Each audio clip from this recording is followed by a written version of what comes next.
So, malaking bagay yung maano natin ang next generation na kabataan. Maturuan na agad sila bago sila magka-disgrasya kung minsan. Di ba ngayon marami yung disgrasya lang na ano? May 17 years old, 16 years old, bubuntis. 15 na buntis dahil akala natin masyadong bata pa sila para pagsabihan ng sex education. Yes. No? O kaya family planning. Nangyari na, too late na. Tapos nandyan na yung bata, yung nanay hindi pa nakatapos ng high school. Ay yung tatay naman natakot na at wala naman siyang maitulong na suporta. Tumakbo na, lalong kawawa na naman yung bata. Yung bata kasi bukod sa wala siyang financial support, wala pa siyang father, lalo na kung babae yung bata. Kailangan niya yung pagmamahal ng father love, ng ama. Father care. Sa psychological well-being niya. Nawala pa yon dahil nga natakot na rin yung tatay. Dahil wala siya maitulong. Tumakbo na, parang gano'n.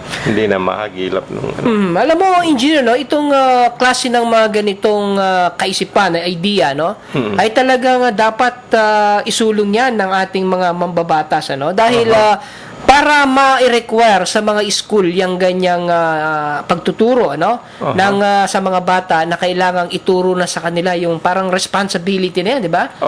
Responsibility nila pag sila ay naging mga adult na sa kanilang pagtanda, dapat talagang maisulong yan at maibatas upang sa ganoon ay utusan ang Department of Education na bumuo ng isang kurso o isang subject, di ba? Yeah. Na talagang nagtuturo mula grade 1 hanggang grade 6 na ganito, may ganito subject. Tsaka kailangan din ng tulong ng mga barangay na parang nagbibigay ng ganun na mga lecture.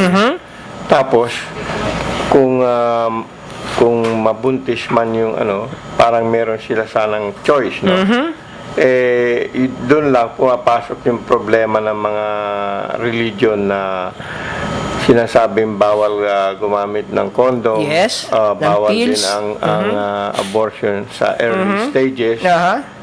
Yun ang isang problema, kasi itong mga religion na iba, mali din ang interpretation nila ng tungkol sa paggamit ng condom contraceptives at saka early stage abortion.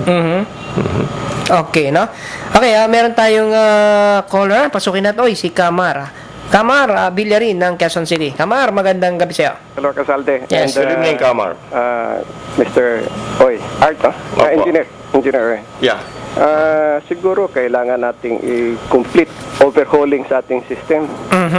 Kasi kung hindi natin i-overhaul, meron tayong makina na talagang karag-karag na ang system natin. So, first, I think, tama si Gibo, that we have to overhaul our constitution. Dahil ang daming depekto Diba, engineer? Opo. Oo. Dahil sa... Seriously flawed, sabi nga namin. One example. Sino ang magtuturo ng reproductive health o population control o family responsibility? Yes. Samantalang ang mga teacher natin ay produkto ng isang sistema na napakakurap at saka some of the teachers are multiple ang mga partners. Diba? Yes. Hindi lang teacher, kundi pati leaders natin. Yes. Tapos itong mga teachers natin ngayon ay produkto din sa sistema na ganun din, no? Iba ang tinuturo sa eskwelahan, value system, but then parang... Iba yung ginagawa. Hanggang sa school lang yan, Salde. Pagdating sa bahay, iba naman. Iba na. So, and it's not only the academic system, the school system natin, kung hindi pati yung simbahan natin. Na iba ang pinipreach ng mga kaparian, ng mga reverendo, pero iba ang ginagawa. Di ba? That's right. So, katulad din sa ating mga supposed to be, mga leaders natin, mga models natin, mga teachers natin, mga professors sa UP. Okay. Iba ang sinasabi, pero iba naman ang ginagawa. Kitang-kita pa natin, no? Na yung May anak pala Kwarto? sa labas. Ha? Kwarto ka o kwatro? O, di ba? Kasi Talaga? kung kondisyon, kwarto. Kung ayaw mo ng 4, 4. Kung kwatro ka, kondisyon ka kasal din. Kwarto. O, punta ka sa kwarto, patay ka. O, di ba? Ganun pala. Okay, ah. So, you see, Quattro or ang daming mga, quattros. mga lingwahe na mga kabadingan, katibuan, Aha. at, mga perverted na mga views Aha. na definitely inculcated na sa minds ng ating mga kabataan, Aha. na inculcated na sa mga minds ng ating mga nakakatanda tulad natin, na produkto din tayo doon sa yung 11 commandments. Ha? You can break all the 10 commandments, basta wag ka lang magpahuli. That is the 11 commandments. Di ba? Oh, so you see, nadaan na lahat sa biro. I think there is a need to overhaul Yeah, our tama. value system. At sinasabi ni Socrates nga, an unexplained life. Hindi natin ma-explain kung ano ba ibig sabihin natin sa what is life Aha. and what is good. That we can say, live a good life. Engineer Casalde, di ba? Opo. So, ayan, sabi ni Marinoff, isa sa mga favorito kong author na sumulat sa libro na Ominous Parallels na papuntahan sa Amerika ay katulad ng Nazism sa Germany, no? Sinasabi niya na kaya mayroong Auschwitz sa Germany, engineer. Opo. Alam mo kung bakit?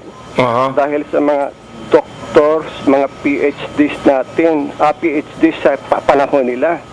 And I think we're going towards that direction also. So we have to change that direction. Dahil ang value system natin, kasaldi, grabe. Meron tayong batas sa election.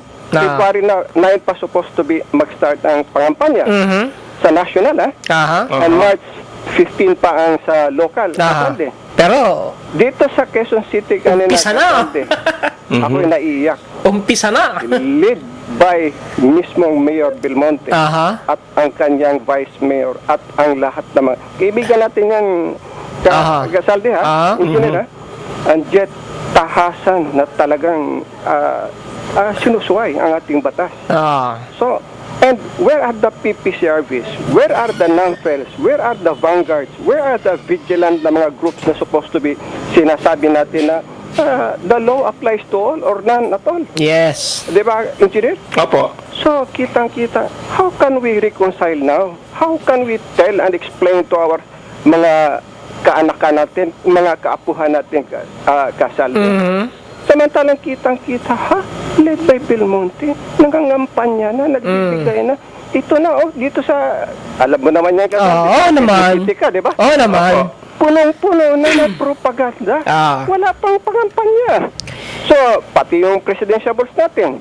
Supposed to be February 9 pa, Kasaldi. 2009, nagsimula na. Nagsimula na, 2009, last year, lahat ng airport, makikita mo na ang lahat ng mga propaganda commercial, Villar sa television. Yes. Ang lalaki ng mga Dimoki board, propaganda ni Villar.